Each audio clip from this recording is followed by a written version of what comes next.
And it was an interesting clash heading into this one. We had Filip Hrgovic versus David Adeleye.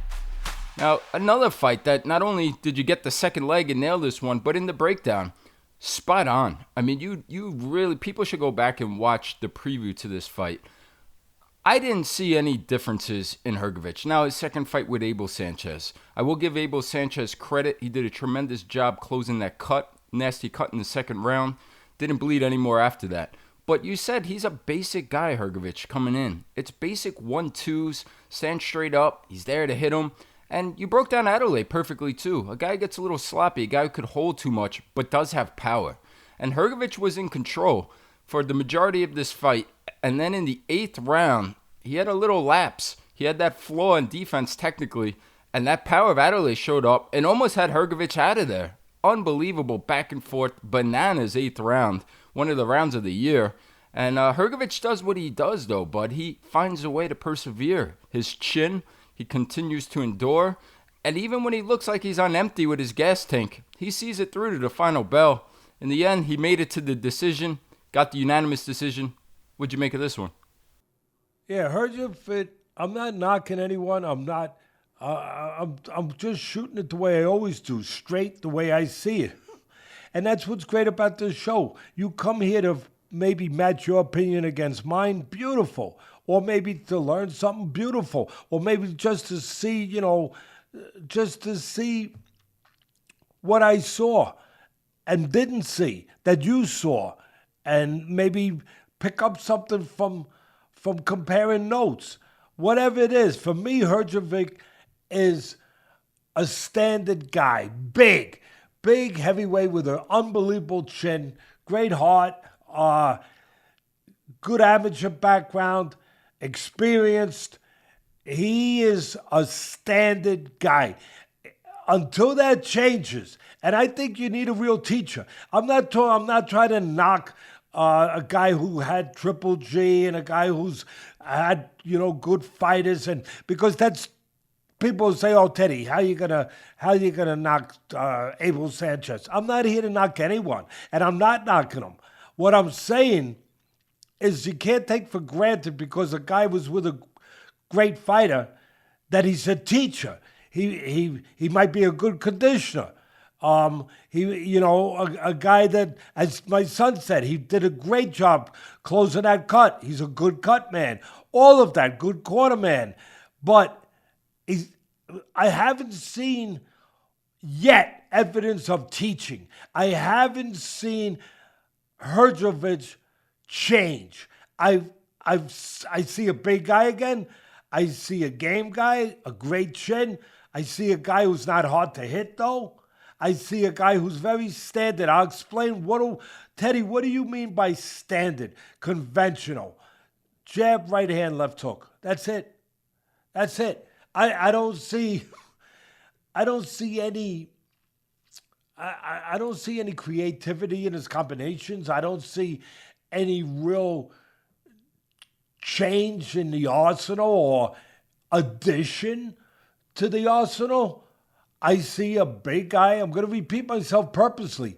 A big, experienced game guy with a hell of a chin who throws a jab, straight right hand, and left hook. Now, the straight right hand almost knocked out Adeleye in the 8th round. And then Adeleye came, like my son said, what a round. What a round. Round of the year. That should be up for round of the year. Incredible. I see that, but what I don't see is a guy whose defense has improved. Hrgovic being a big guy, he's a big target. I don't see that target move. I don't see that target get out of the way of the punches that were coming his way. The jab of Adeleye, big mistake. Adeleye, you got a good jab. If Adeleye used that jab more, I don't know what would have happened, but I tell you what, if he threw it 4 times, 4 landed. If he threw it 6 times, 6 landed.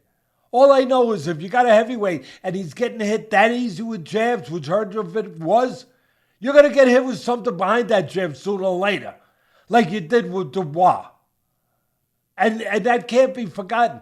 I haven't seen that improved. I feel for Hrgovic to go to the next level of heavyweights. Look, he'll fit right in. He's an experienced guy who's fought a lot of good fighters. He'll fit right in. And he's game, he's tough. But to win, to go to that next level, the level of the Usyks and the level of this young kid Moses, and Parker and all those guys, you have to improve. You have to add something called teaching to your training camp. You have to be more than just big and tough and strong. You have to be a little more elusive. You have to be a little more creative. For me to put you at that next level, you're right at the level just below that. You're a heavyweight contender. You're there to challenge for the heavyweight. But to win, you're not there. Not until that happens. Those things happen that I just talked about. Now, as far as the fight, he won the fight because his chin was great, because he's big, he's strong, and because of his experience. And Adeleye lost the fight because of his lack of experience. He's not experienced. Why did I pick this fight the way I picked it on the parlay? Because I thought that Hrgovic is a little overrated as a puncher. He's a good puncher, but he's not a puncher. He's not a puncher in the top level of heavyweight punching. I know he landed a good right hand, perfect, and it dropped Adeleye. I know it looked beautiful, but he's not quite that TNT puncher.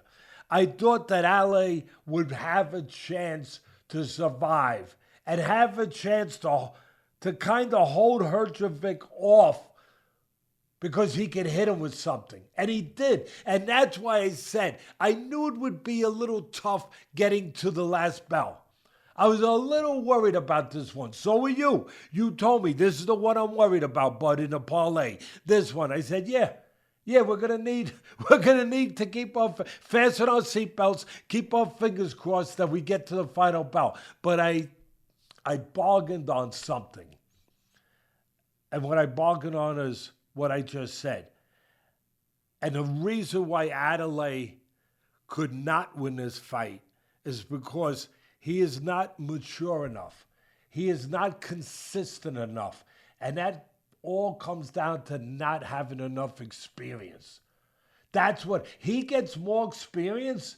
If this kid Adeleye, and he could use a teacher too. I'm not leaving him out. I'm not leaving him out and picking on Hrgovic. If Adeleye could learn something, get taught more, how to use his jab more, how to be more complete in areas that he's still not complete. And he could get more experience. And with that experience comes what? Confidence, maturity. If he gets that with his power, look out. Look out. That guy could be a real problem. Instead of just a guy that, don't get hit with that one bomb that he's winging him from here and there. And if you don't get hit with that one bomb, don't worry. You got him. Box him. No, he could be more than that. But he needs the same thing Hrgovic needs, I think, to be more than just a contender. He needs teaching. But anyway, at the end of the day, Adelaye's lack of consistency, which comes with lack of experience, lack of maturity, lack of confidence. That is what led to him losing this fight. And I give all the credit to Hrgovic. Jab, right hand, what a chin. In that 8th round, if he lands one more of those hooks, one more, maybe that's it. Maybe we got an unbelievable upset and Adeleye knocks him out. And I'm talking about, it's not like he was dipping and dapping and moving and slipping and sliding. He was standing straight up like an oak tree in a freaking hurricane. And when the hurricane was over, he was still standing. I was like, wow, that guy's got some chin.